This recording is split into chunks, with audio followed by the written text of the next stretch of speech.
İmişli rayonu Hacı Muradlı kənd orta məktəb şagirdinin fiziki zorakılığa məruz qalması ilə bağlı görüntünün yayılmasından sonra məsələ ilə bağlı araşdırma başlanıldı. Ancaq başladılan araşdırma barədə hələ ki hansısa bir açıqlama verilməyib.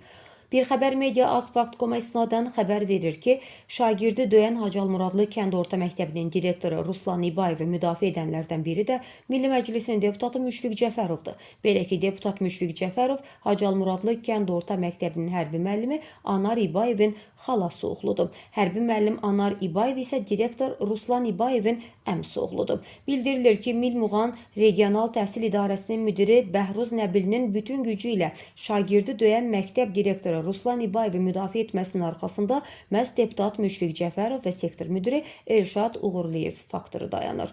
Milli Məclisin deputatı Müşfiq Cəfərova və Bəhruz Nəbiliyə arxalanan Ruslan İbayev 5 ay müddətində orta məktəbdən 4 işçini işdən çıxarıb deyə iddia olunur.